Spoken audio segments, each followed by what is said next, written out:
I'd love to know, is there anyone here in the house tonight, and make some noise if this is you, who happens to be Catholic?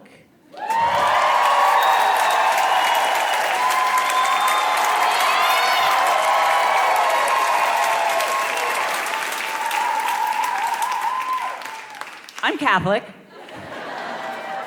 I'm a convert. I was a lifelong atheist before I became Catholic. And when people hear that I chose to join the Roman Catholic Church, they're like, why? And that's just the Catholics.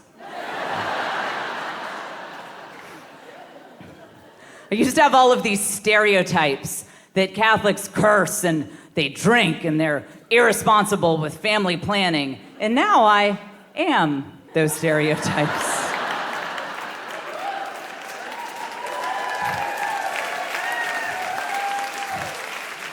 And so are you guys, evidently.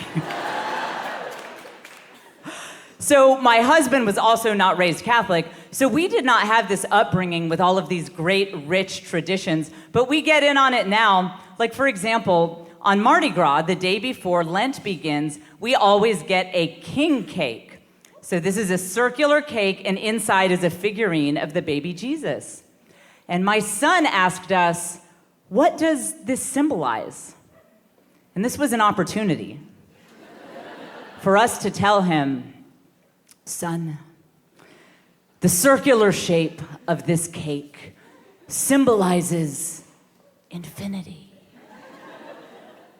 And if you search within infinity, the figurine of the baby Jesus symbolizes the fact that within infinity, you can encounter God. And when you contemplate this, you realize that we are making this up.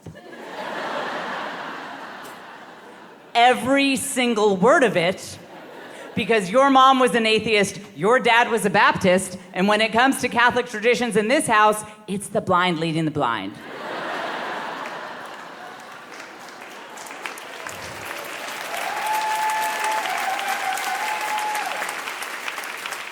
The culture around us sometimes doesn't like Catholicism.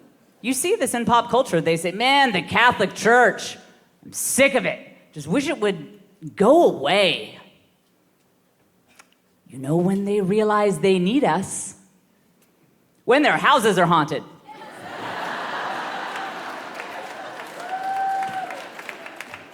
Try to imagine an Exorcist movie without the Catholic Church. They're like, we've been hearing evil voices from the basement. It's a demon. We have got to cast out this demon. Somebody call a non-denominational worship leader.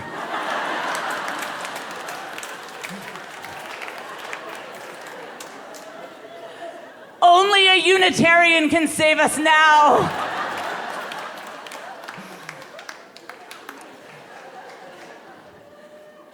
But I love all the great dialogue we have now between Protestants and evangelicals and Catholics. Like, a lot of my Protestant friends are getting in on historical Catholic traditions, and I like to help them.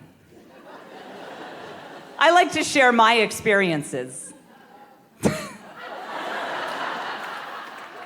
Yeah, so I just, like, a lot of my Protestant friends are now celebrating Lent. So I tell them, for example, about the time that I gave up cursing for Lent. And I say, the thing with this tradition of giving things up for Lent is that you bring it back in a big way on Easter morning.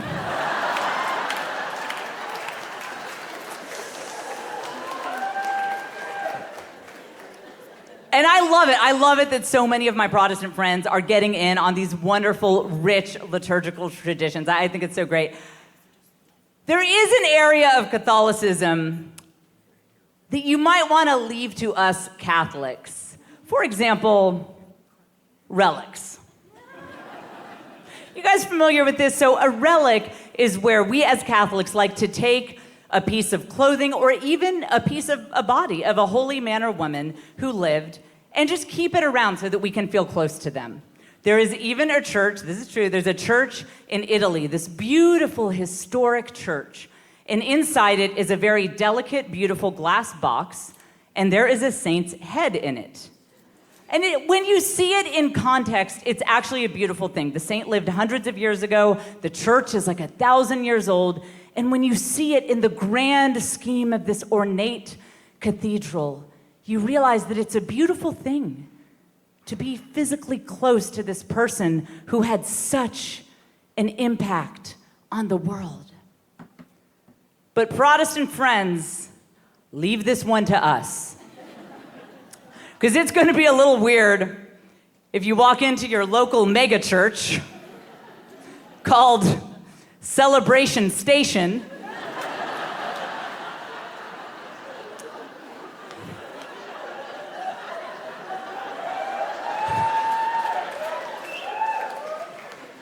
And there's a glass box with a guy's head in it.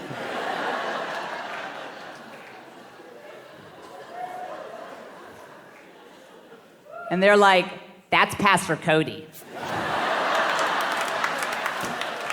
He was great.